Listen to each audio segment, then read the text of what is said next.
Hey, I think we have some new Final Four contenders in the Big 12. Some teams you might not even think about. This is Locked On Big 12.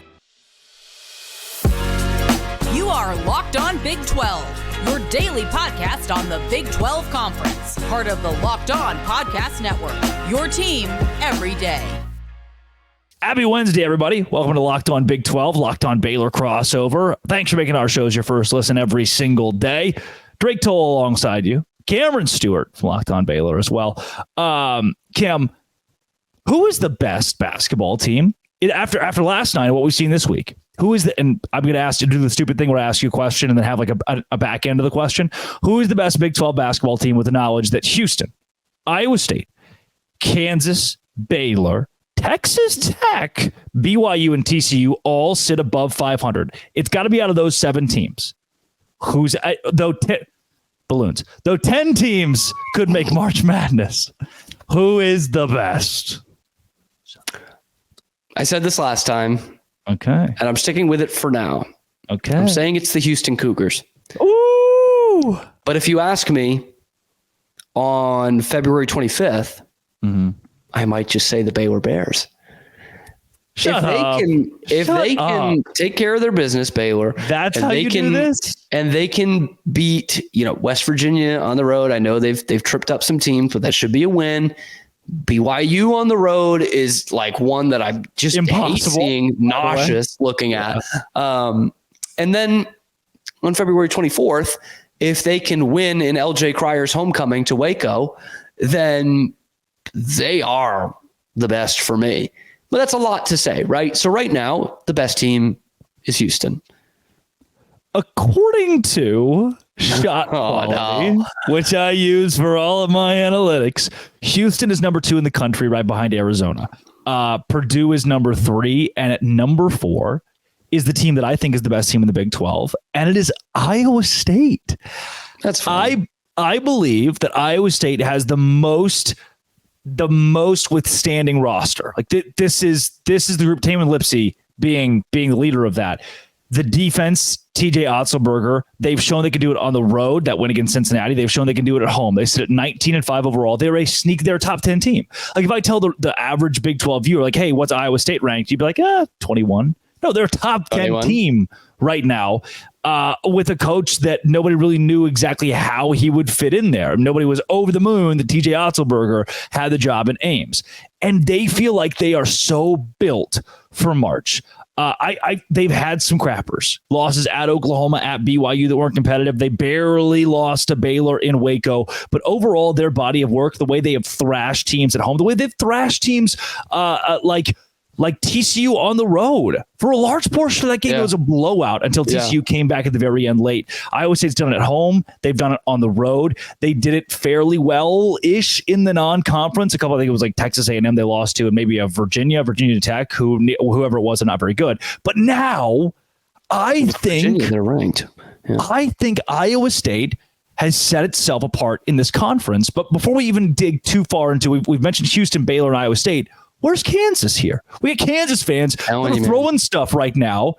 This you mentioned, is it not your mom and pop's big Bill Self team?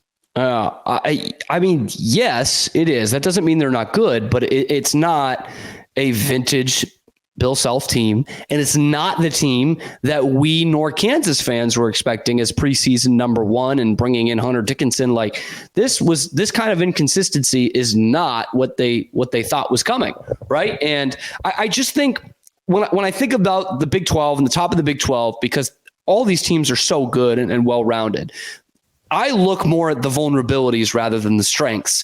And I think Kansas's vulnerabilities are just more vulnerable than some other teams. And part of it, while unfair, is the status of Kevin McCullough. I know they're pretty optimistic that he's going to be in at the weekend, so we'll see. But to take your leading scorer out of there has been a big hit for them. I mean, they could well have lost that game on Saturday against Baylor. They didn't, but then they lose by 30 to Tech. And the inability to win on the road is frightening. Again, you don't have to do that in the NCAA tournament, sure, but that could cost you a couple seeds if you keep losing on the road in the Big 12, which is not an easy place, and no place is an easy place to play in this conference. So yeah, it's just, I look at them and I don't see a great defensive team. They do move the ball really well, but you just saw a flat offensive team the other night against Tech, where I think there was 17 turnovers in that entire game. They had either 8 or 9, but they didn't throw the ball all over the place, and they still couldn't score. And that's a bit frightening to me. We saw in the game Saturday, even in a win, Hunter Dickinson went way quiet for a ton of that game against Baylor. So it's inconsistency, whether it's from game to game or from half to half. They are having a lot of trouble putting a really good 40 minutes together, but they did it against Houston. So we have seen the blueprint.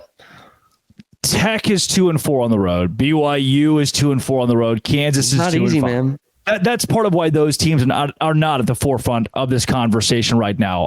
Just not the inability to win on the road, but they haven't. Yeah, Baylor's 2-3, which is a game better than 2-4. But Houston and Iowa State seem to have set themselves above. Do you think, though, given I've seen Houston play in a Final Four before and they got shellacked by Baylor? I remember that. Do you think Houston, I'm narrowing it down to those two, Houston and Baylor, that are the most susceptible to an early exit in March? Do you think it's another team that isn't them, or is it one of those two? Yeah, because I think we've seen how combustible Baylor can be early in the Big 12 schedule. But I'd put Iowa State in there. Okay. Because of last year. Yeah, and right. And that's not me saying, hey, they're going to lose in the first round. Kansas didn't make it out of the first weekend last year. Kansas lost to Arkansas in the round of 32. But like, you remember that year Baylor won it all when they won the national championship? Remember that? I think I do. Yeah. Kansas lost to USC in the tournament by like 30 points. And that team, that was a COVID year. Season, right. Throughout the season, that team reminds me of this Kansas team that we're watching right now. Look at Evan Mobley, USC. It must have been, yeah. Was it one of those Mobleys that was just hanging around? Yeah, I don't think USC is going to beat them in the tournament this year, though. I'll give them that. USC is terrible, but that's for the Locked On Big Ten guys. Is that LeBron James Jr.'s team? Bronny. Yeah. Do you remember that tweet, by the way, of it's like, who'd that be? He changed his number. LeBron James Jr. Hey, yo, who'd that be? Just so he doesn't want to be dad. Doesn't want to be in the shadow associated with his father. That's great. That's Cameron Stewart. This is Drake Toll. Let's talk basketball for the rest of our lives on a Locked On Big 12, Locked On Baylor crossover.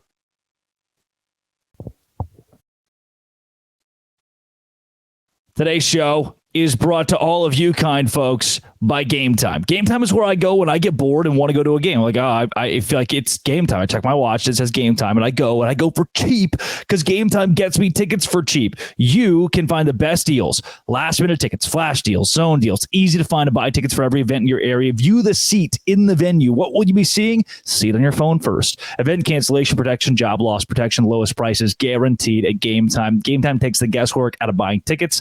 I love the fact you can see the view from your seat. You can buy tickets in seconds with two taps, which is a lot, by the way.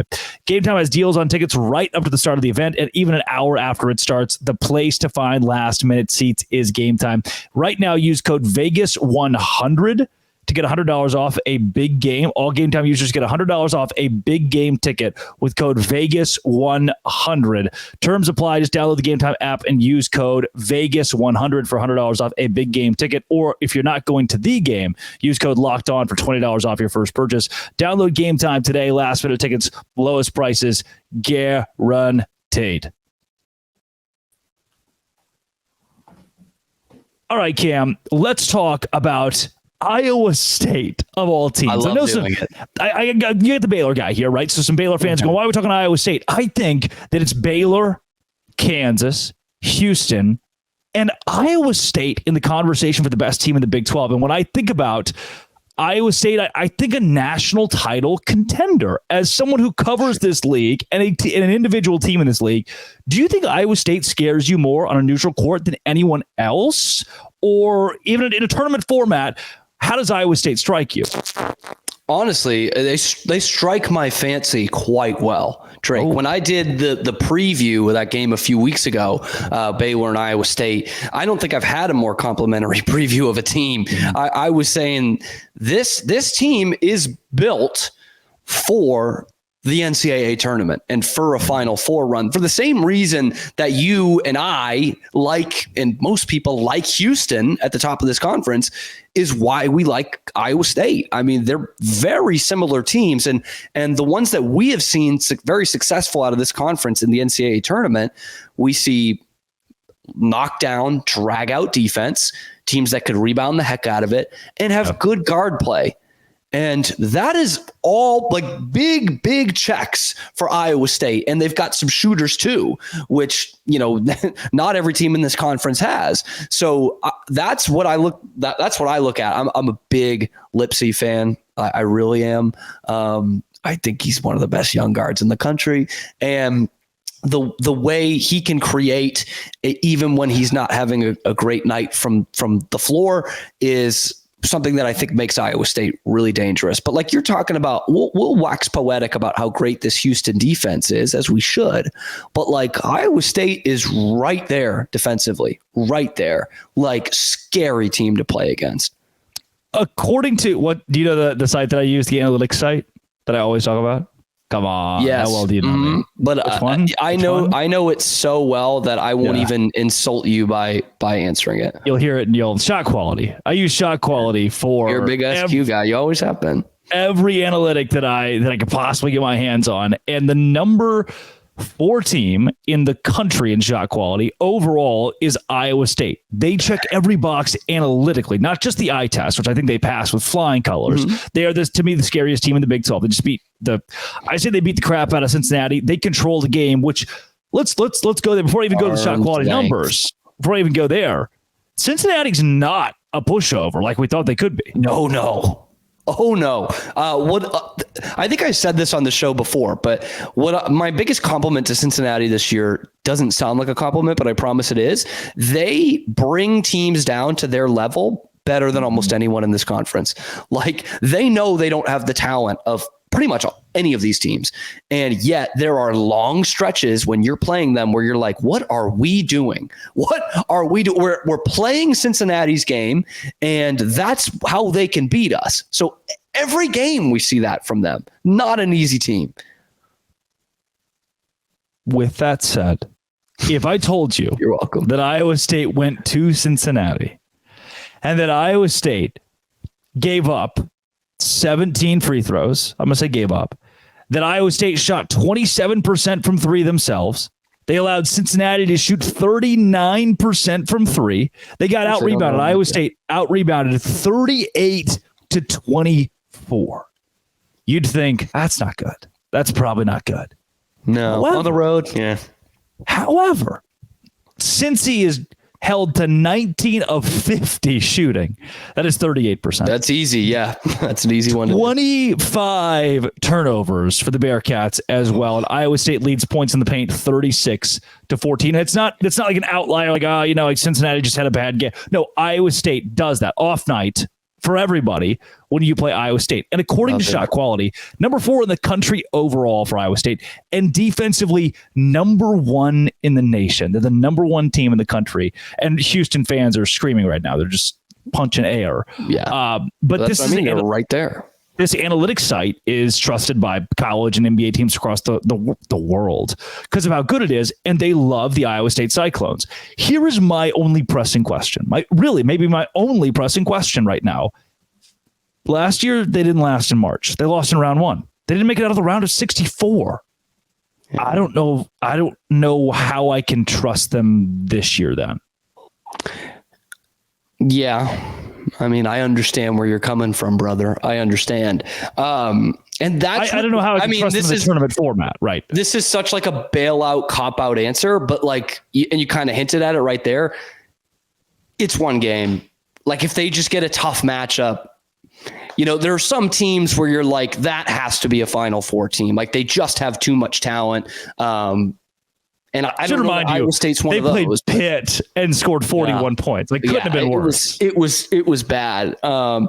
And that could happen where they can't hit the broadside of a barn and you get blitzed early and you don't really have it built to come back. But I see it so much in this conference, man. And I'm not the most analytical out there, but they blitz the hell out of ball screens. You can't run it on them. And so many teams in this conference, especially, revolve their offense around that. And so I think if Iowa State brings out the intensity that they should be able to, it's really tough to beat them on the first time you're playing them, like really tough. And so, yeah, I mean, the bailout answer is that just one game, anything can happen. Rob Jones gets in foul trouble. Lipsy's, got a banged up knee or something. Like it is that kind of tournament. That's what makes it the best. But for me,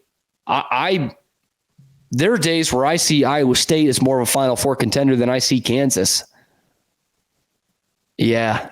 He said it. He said it. We were all thinking it. Kansas obviously has the better top end talent, but this is not a vintage Bill Self Kansas team. Iowa State's more physical. Iowa State's more physical. I think Iowa State's more consistent. Scrappy Big East inner city basketball. And I know this is ironic or coincidental that I'm saying it as a Baylor fan after Kansas just beat Baylor, but then they go and lose by 30 on the road. They can't play on the road right now, man. Nope. 1-5. Which you don't have to do in the tournament. So kudos to you guys. Coming up, let's talk more basketball on Locked On Big 12, Locked On Baylor, part of the Locked On Podcast Network, your team every day. Today's show is brought to you by the way that I make money, and that is at FanDuel. I'm telling you, I go to FanDuel. It's like an ATM. I say, hey, Mr. ATM, boop, boop, boop, boop. Here's the pick that I want. And when the pick hits, I get money. And right now, new customers get $150 in bonus bets with any winning $5 bet. That's $150 if your bet wins. You just go and you say, hey, happy Valentine's Day. I want to put this, on that. And it works. It's $150 if your bet wins. Bet on your favorite NBA players too. Quick bets, live same game parlays, exclusive props, and more. Visit FanDuel.com/lockedon to shoot your shot. FanDuel.com/lockedon at a chance for $150 in free play if your bet wins. FanDuel, official sports partner of the NBA. Once again, happy Wednesday, everybody. Drake Toll alongside Cameron Stewart here, Locked On Big 12 and Locked On Baylor. Thanks for making us your first listen every single day, as always. Cam, the Baylor Bears are, como se dice, good at the basketball thing. Here's my take. This is my thesis here. Baylor is now a Final Four caliber team. After that Auburn game to open the year, we thought that might be the case for the squad. Mm-hmm. Yep. Then there was like they got killed by Michigan State, and the Duke game wasn't pretty. Then some of these Big 12 games have not been great.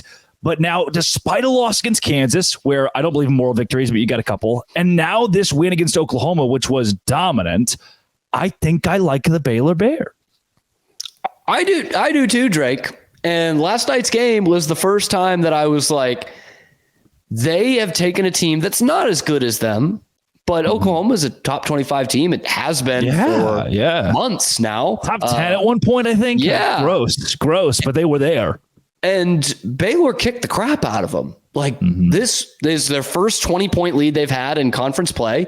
And OU went on a couple of short runs, 6 straight or 8 straight, and where in other games that would leave it as a 2-point game, it brought it to like a 10 or 12-point game. And Baylor just kept them there, and you didn't even get great production from your best players in this game last night. And so this was the first time I was like, no real like fluke or excuse on the other end. Baylor just took a team that wasn't as good as them and put them in their place like pretty soundly in this game last night. So I'm like all the way back. We are so back. Question from the front row here. Yeah. Is this the most complete game that Baylor has played, at least in Big 12 play? Yeah. We thought we were trending that way in the Iowa State game. It was the most it was the most impressive first half they had played. And then the refs got in the way. But yeah, I mean, we've seen it in spurts, but it was always, but Iowa State or UCF or whomever or Cincinnati was way better these next 8 minutes, or you hit one field goal in 8 minutes against Texas. So you had seen the spurts there. This, you saw it for a whole game. Like, again, the OU didn't really threaten them after the first 10 or 12 minutes of the game. Baylor hit a lot of threes in the first half. They shot, I think, 59% from the floor in the first half, and then just didn't look back. This is the best they have looked all year, Drake. I know you've been following along. This is the best they've looked.